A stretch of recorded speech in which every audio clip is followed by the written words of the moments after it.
Bruchim Habaim, welcome, Parashat Korach. Okay, so let's take a look. This is one of the most interesting parashiyot in the Torah. Vayikach Korach ben Yitzhak ben Kehat ben Levi v'Datan v'Avinan ben Eliah ve'on ben Pelet b'nei Reuven vayakumu לפני משה ואנשים בבני ישראל ו50 ו200 נשיאי עדה קריאי מועד אנשי שם. Okay, so Korach comes along and he decides he wants to make a mahloket. He has a claim.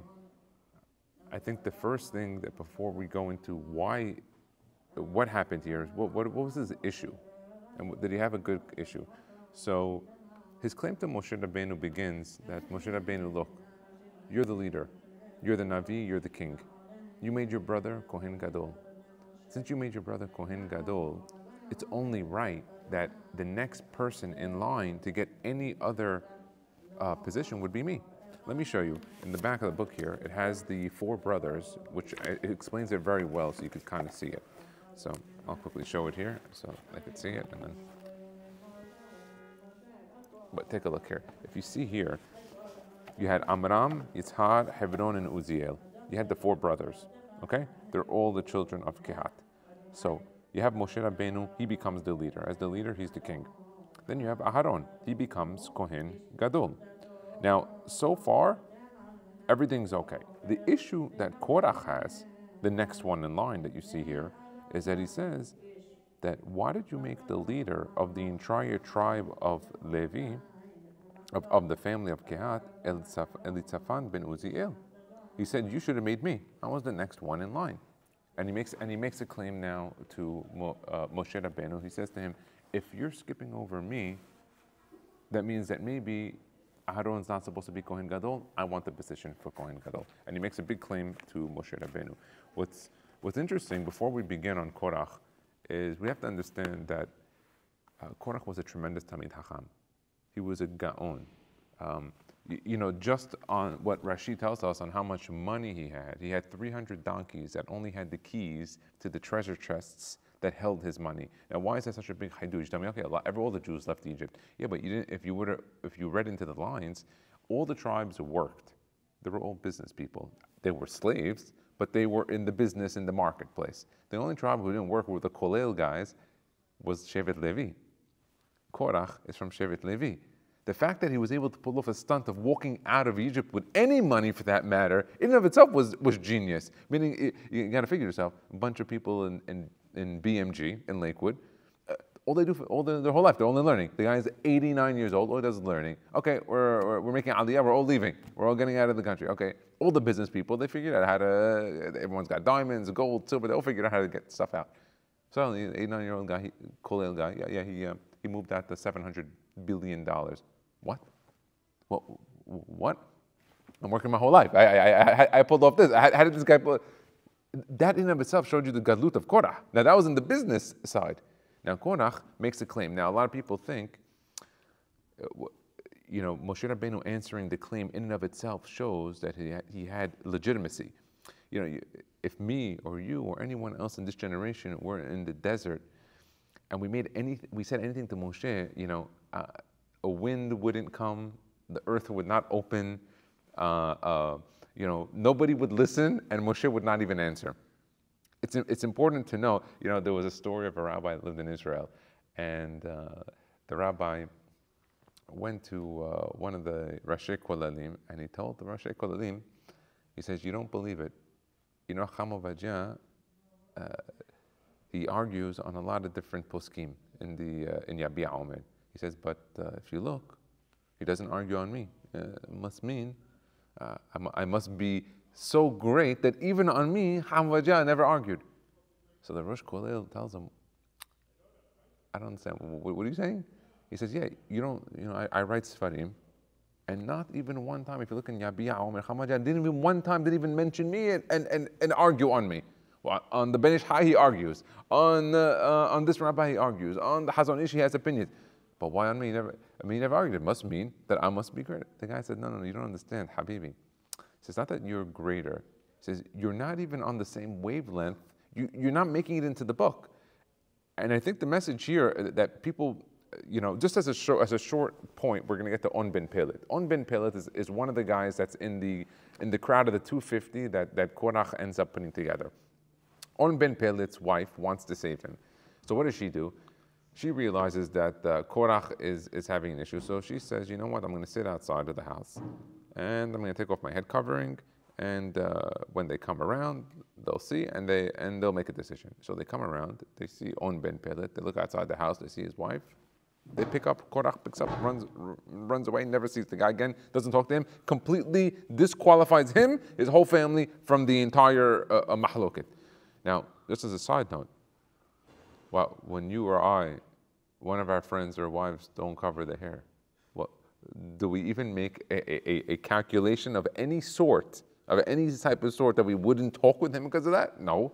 You know what I'm saying? Yeah, if Korach was around today, he probably would not be mitzaref anybody here in this generation for minyan. He'd probably say, you guys are all pasul for minyan. I got to pray b'yahid. You have to understand that how great the man was. And he has a good claim. He had such a good claim, which confuses the whole story, because the whole story seemingly is on a track. It's on a track. Korach's arguing. Things are not working out for him. Suddenly the earth opens. He gets swallowed, according to some opinions. He gets swallowed. But then the story gets more confusing. It says, Ufnei Korach lo metu. His children didn't die. Okay, his children made teshuvah. But his children go on to become very important. How many Tehillims we say during the week on Monday? We say the Matzach B'nei Korach. Then on the holidays, we mentioned B'nei Korach. The other week, we said the story of Shemuel Bet Perek Vav of Oved Edom Hagiti, who was one of the descendants of Korach, who had the Aron in his house, and he got blessed. He had 8 boys. Every one of the 8 boys' wives had sextuplets, 6 children. Plus, his wife ended up also having 6 children. All that he was one of the children. Korach. And to make the issue much more confusing, because we could have walked away that Korach was just NG. He's no good. The story. No. The Arizal, he puts a cherry on the top. He tells you, Sadiq katamar yifrach ke'eres ba'levanon niskeh. Sadiq katamar yifrach sofe tevot is Korach. The end letters is Kuf, Resh, Chet, is Korach. He says, why is that? Because at the end of time, the 3rd Beit HaMikdash, which is going to be in our time, in Yerushalayim, Ir HaKodesh, you know who's going to be the Kohen Gadol? Korach. Korach is the Kohen Gadol. And now that makes it, and to make it even more confusing, when Korach and his entourage are arguing with Moshe, Moshe tells them, Rav lachem b'nei Levi. It's enough. You guys have a lot of positions. I gave you every position in the Mishkan. You're handling all the priestly jobs. Rav lachem, enough. It's not a big deal if you didn't get this last position. And because Moshe Rabbeinu was trying to tell Korach, look, I didn't make any of these choices. These were all prophecy. I didn't choose you. This was all God. And to prove it, if you look inside of the Pirkei Avot in Perek Hey and Mishnah Yud Zayin, it says, Kol machloket shehi l'shem shamayim sofa l'ikayim. Any argument that is really, truly for the sake of heaven, it's going to have an ending. She'ena l'shem shamayim, and it's not l'shem shamayim in sofa l'ikayim. It's not going to have an ending. Izoi machloket l'shem shamayim. So what is in machloket l'shem shamayim? Zo machloket hilel b'shamay. Machloket like Hillel and Shammai. It doesn't say Bet Hillel Bet Shammai. It says Hillel and Shammai because it was talking about the original individuals. V'sheina l'shem Shamayim. But it's not l'shem Shamayim. Zo machloket Korach v'dato. Korach and his entourage. What do you mean? Was the machloket with Korach and his entourage, or Korach and Moshe? It was Korach and Moshe, seemingly. No, the Mishnah is telling us no. Moshe didn't at the end have the argument on Korach. Moshe said, look, you want to be the leader, you can be the leader. I'll step down. Moshe anav me'od. He says, no problem.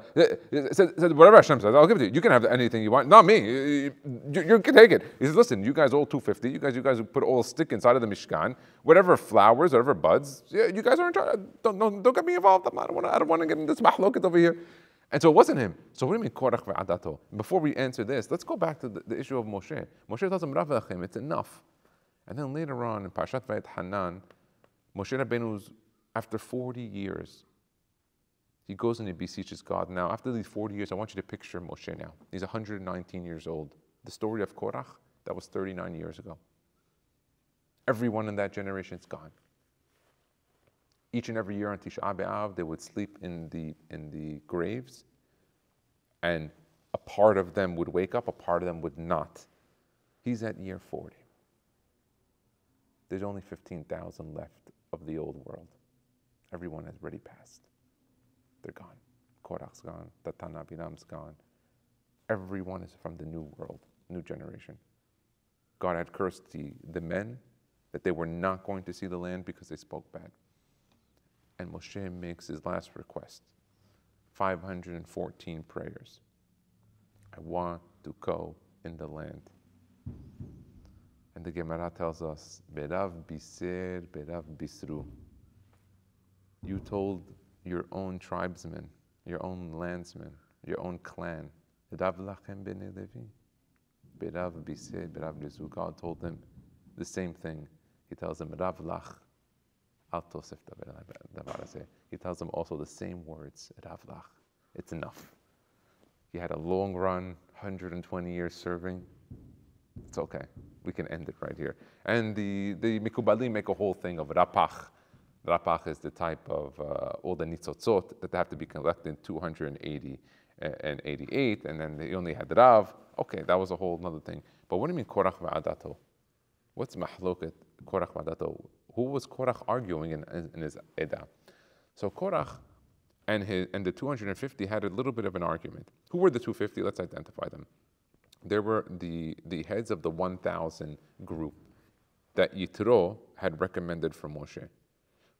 Moshe was doing all the work, day and night, answering every question. So Yitro, as father-in-law says, gives him advice, like every other good father-in-law. He doesn't tell him what to do, and he tells him, look, I think you should break it up to tens, 50s, hundreds, and thousands. Break it up. If anyone on the lower spectrum has a question, they'll go to the 10 rabbi. If the question's a little harder, it goes to 50, it goes to the 100, and then it would go to the 1,000.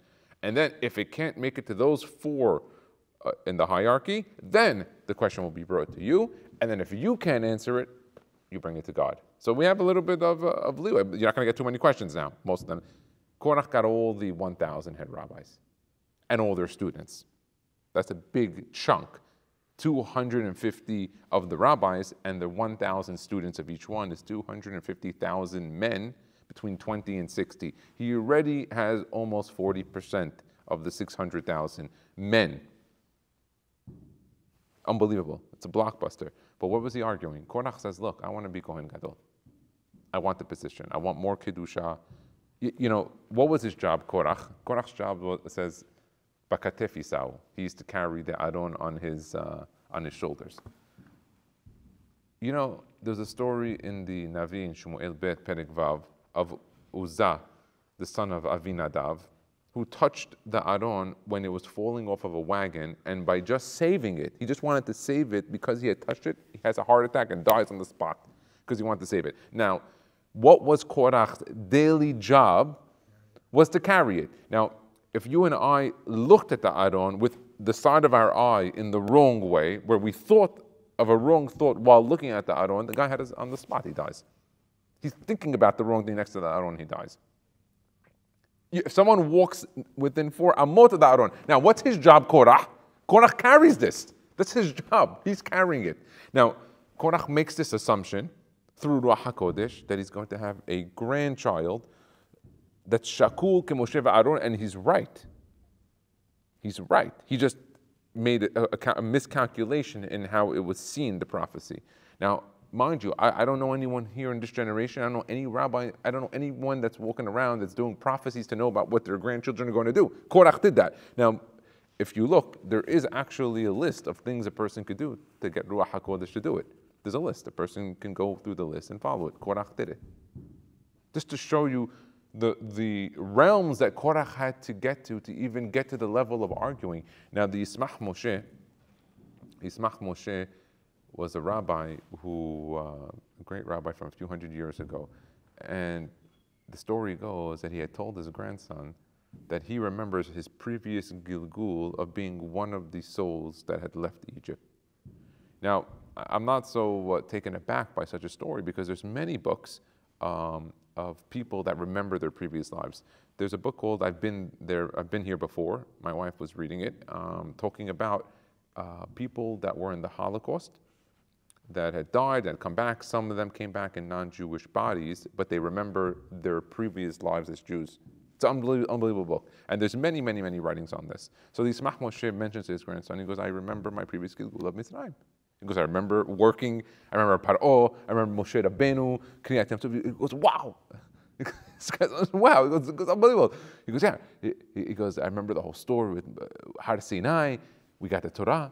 His grandson was told him. He goes, and what about Korach and Moshe? He goes, yeah. He goes, I didn't get involved. He goes, what? He goes, what do you mean you get involved? He goes, what? Moshe. He goes, I didn't get involved. He goes, because, if you were there, you probably would have had a sarich iyun. I need to further investigate Korach, that maybe Korach has a good point. So I didn't get involved. He stayed away from the mahloket. The Yismach Moshe is telling his grandson that from whatever he remembers of his Gilgul, the story of Korach was a difficult story even to his capacity. We don't, sometimes we read these stories very quickly, like we understood them, like these are people that went. Korach, if Korach went 1,000 years ago to the generation of Rambam, he probably would tell everybody, I would not be mitzaref anyone here for a minyan. We're talking someone on a level that's so great that we can't understand. We can't fathom, and that misdirected him into the wrong thing. Now, what's his argument? He says, I want to be Kohen Gadol. But Korach had a different argument with his Eda, his entourage. He says, you remember the other month, where Aharon lifted all of the Levi'im in order to take them instead of the firstborns? He goes, I still agree that the Levi have to keep all the work in the Eda, in the tribe. We were going to continue doing all the priestly work. It's going to stay with us. That was Korach. Korach said, I want to be Kohen Gadol, but we Levi'im going to say, what did the Eda say? The Eda said, no. Said, we want to go back to the old system of the Bechorot, of the Bechorim. We want to have where every family is going to have one of our children that's going to be part and work in the Beit HaMikdash or in the Mishkan. It was a very honorable thing. Imagine every Jewish family would have their firstborn son, if it was a male son, born naturally, and through certain conditions, be able to work in the Beit HaMikdash. It was a great honor. Every family, your firstborn son. And of course, there were those who had daughters. Okay, but for those who had the boys, that was the honor that was taken away. During Chet HaEgel, we lost that privilege.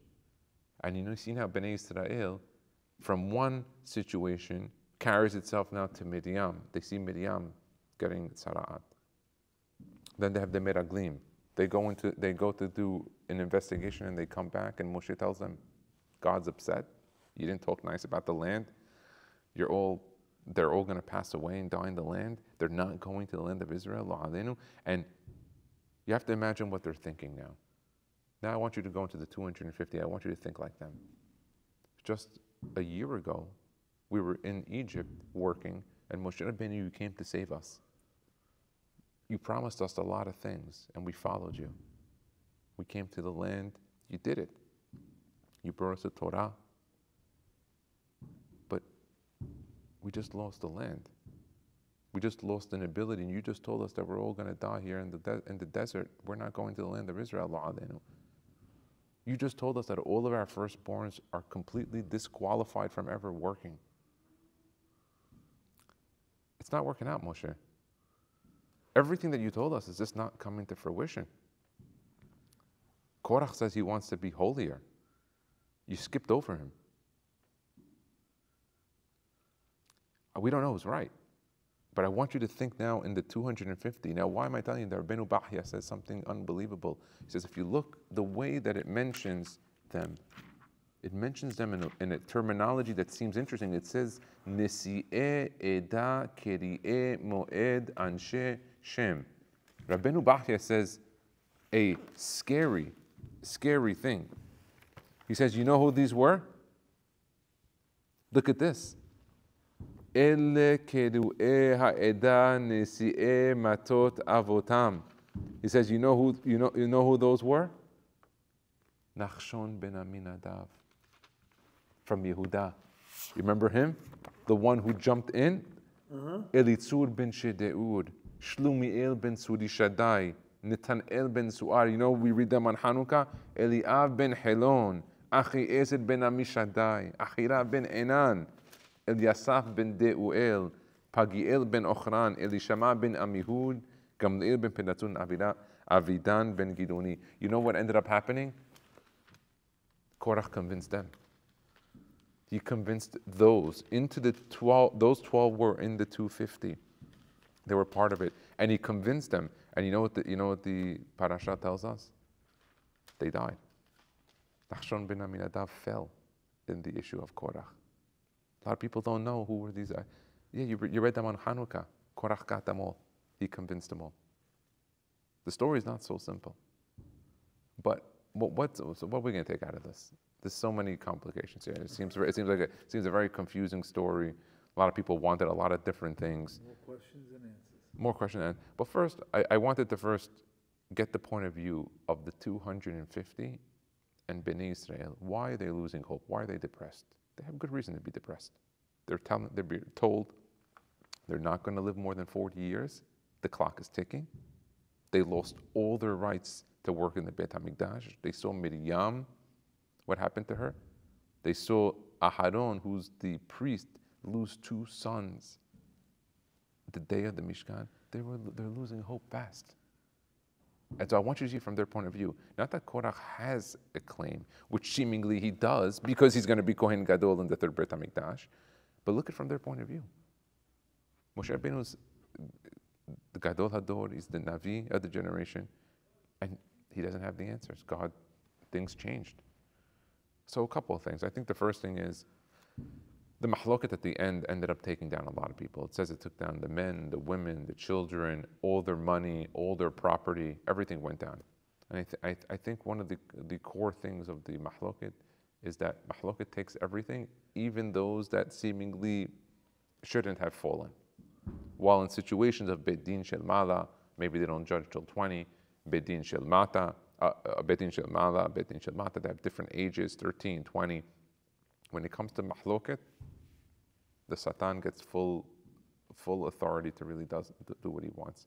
And the depth of Korach is very confusing, because if you told me Korach died, nothing's good of it, there was no more descendants, but we keep on seeing him come up. And when you look at the first Rashi says something interesting. It says on the first Rashi here, we'll take a look at it. Parashat zo yafeh nidreshet b'midrash Rabbi Tanhuma. Why yafeh nidreshet? Why is this parasha nicely explained in a nice way you can give a sermon? Because it's the one thing that never ends. Because there's always a mahloket. Mahloket is active today. There was a mahloket that was active yesterday. There's a mahloket that's going to be in a week from now. There's always mahlokot. There's always a sinat hinam. And this is the basis of pretty much why we still have this galut. It's not only that we have the galut, it's that we are the cause of the destruction. See, a lot of times people think it's like a neutral. Like, oh, it wasn't built, we didn't do enough mitzvot. No, you got to stop hating. You don't even have to stop, you don't have to increase the love. Rabbi Avraham Shor said, it's sur mera v'aseh tov. The ikar avodah today is sur mera, is to stay away from bad. Stay away from the bad gets you very, very far without even having to go towards the good. Just the Kiddusha itself, the Kiddushat Enaim, Kiddushat Oznaim, Kiddushat Hadashon, Shemat Hashon, that alone gets you very far. That's actually the secret. I was telling my son that today. I told him that's the secret of learning. It's Kiddusha. It's just that they don't really sell it. Kiddusha is a hard sell. It's expensive. It's very hard. It's hard. It's expensive. It's expensive, and you don't get much. It's like saffron. Saffron's expensive. You don't have a lot of saffron when you cook. You put little tiny bits of saffron. It's expensive, but it gives it a nice flavor. Kiddusha is expensive. It's hard. It requires filtering of music to no music, maybe, like the halakha says. Filtering what you're looking at, filtering what you're speaking about. And then we're not going to even go into the filtering what you're thinking about, because that's already past the senses. That's already past that. Of course, the smell is probably the easiest to have shemirah on. But there is a shemirah even on that. Even on that. But that's the key. It's the Kiddusha. The kedusha is the key to the learning. It's the key to this being the sponge and being able to absorb it, which is why we're not producing so many gedulim, I think, today. I think that's the main thing. I think today the desires have pretty much taken over, and it went through the roof. But at the same time, I think that there's a good point, there's a good part to it. I think the positive part on the materialistic desires is that most people today, they're not really off their avodah zarah. They're not really haters, not pushim. They're just most people just are lazy. Most people just want to do what they want to do. They're not really gung ho about how they really feel about religion, which is a good thing. Which means that you can shape them if you were able to control on the midot level or adjust the midot level. We'll end it with this, and it says Yafeh Nidreshet b'Midrash Rabbi Tanhuma. It's interesting. Why would Rashi? I think this is the only Rashi in the Torah that I've ever seen that actually directs you to a different place. This is the first time that he tells you, hey, by the way, this is Nidreshet. It's nicely Nidreshet in another book. What do you mean? Tell us what it is. It doesn't even tell us. And so I said, I don't think he actually was telling us to open the book. I think he was actually telling us what the solution to the whole issue of the story of Korach was. Because you know what the issue of Korach was? It was money. He had so much wealth. Besides his kedusha and all of his hard work, the money, the power, the desire for ego, it got to him. He says the story of Rabbi Tanhuma is a very interesting one. He's buried in Israel in Kfar Tanchum in Israel. You can go visit Rabbi Tanhuma. It says he was born, his father had passed away while the mother was pregnant. He was born an orphan. And the mother was very concerned when he was growing up that he would grow up and follow the Torah mitzvot, that he wouldn't go off the path. He didn't have a father, so who's going to really guide him? You see how children are born today. When there are fathers around, they're just not around. They're around, but they're not around. They're not active. He didn't have a father at all. And so the mother was very worried. So the mother said every day she would cook, whatever meal she would cook for her son, he ate once a day, she would cook 2 meals. Same exact thing. So if she made 1 pot of fasulia, she would make 2 pots fasulia, 1 for him, and she would give the other 1 to another ani. They were aniim. They were aniim merudim. But they would go father another one in order to do a chesed, that in the zechut of the chesed, the boy who's eating from the food would have a zechut from the other food going to an ani being fed, then he would grow up a Talmid Chacham. She was successful. She did this every day. She made steak for him, a steak for the ani. Chicken for him, chicken for the ani. Lamb chops, or that nice lamb shank bone, the one that you like, okay, 1 for the ani also. And she did that every day. And lo and behold, he grows up, and he becomes Rabbi Tanhuma, and he writes Midrash Tanhuma, and he becomes the famous rabbi. And I think that maybe Rashi was trying to hint us not about opening the book, but about the simplicity of life, that even those that are great in holiness, money can sometimes sway a person in a very, very negative way. And Torah was maybe trying to tell us, besides everything you're going to learn about the story, the Torah tells us to live a simple life, even if you acquire a lot. Live simple. It says, Ala aretz tishan, pat ba'melach tochal, mayim ba'meshurat tishteh, v'ala aretz tishan. Simple. Torah says if you want to succeed in this field, in the spiritual subject of it, you got to go simple. The idea of going lavish, it's a risk. It could go into the path of Korach. But those who have went in the simple path, they always did well. Look at Rabbi Tanhuma. He was born into aniyut, poverty, but his mother did the best she could, and he came out. Rabbi Tanhuma, we're still talking about him 1,000, 2,000 years later. And today, the one thing that we could look at is that today we have tremendous excess. I don't think there ever was a generation where we had all this. So I think the question we have to ask ourselves is, what does Hashem want from us then? What is Hashem asking from us if He gave us all access to this? Now, He didn't only give us access to all of our materialistic needs, He gave us even access to every Torah need, meaning between the internet and the books and the production and the printing, we have access to everything. So what is it that He really wants from us? He didn't want us to be slaving over a laborious job and then coming at night to go study. Where Baruch Hashem, most people can have a normal business and work and learn. So what was it that He really was asking? And I think the reason why everything became simple at the end is that he wants all the work to be done mentally. That all those laborious years, all those years where people ran after the Jews during pogroms to study, those tikkunim were done. The tikkun I need you in this generation is to stop mahloket. It doesn't require you. Don't tell me you have no food to eat. You have food to eat. Don't tell me you couldn't drink. That's why you had a mahloket. Don't tell me you didn't have anything to learn. I gave you all the books. I gave you everything to do. And I gave you even tons of distractions to keep you busy. You went after mahloket. You still have sinat hinam. Even with everything I gave you today, you still had a reason to hate somebody? You know your grandfather, what he had to do to get that bread? Do you know what your great-great-grandfather had to do to just hold this book under his arm? And your great-grandfather hated nobody, and he still served me. You have every reason in the world, and you're still finding a reason for mahloket and sinat hinam. Hashem said, I'm going to give you everything. I'm going to give you one last test before Mashiach comes. I'm going to give you everything. And you're not going to be able to you're not going to give Eliyahu and Navi Zachur Datov any excuses. He's going to tell you those excuses don't work. Those are sipure safta, like they say. They don't work over here. He goes, because I know what you were thinking. That's one of the 13 ikarim of Harambam. That we believe that God knows our thoughts. If he does, then he knows. And I think this is the message of Korach. It's the message for this generation. Is that we have to look at life like Rabbi Tanhuma. Look at life from a simplistic point of view, and I think then we'll stop hating each other. We'll stop the mahloket. We'll stop the sinat hinam. And if we stop the hate, avoid the aseh tov, I think that alone will bring the Mashiach.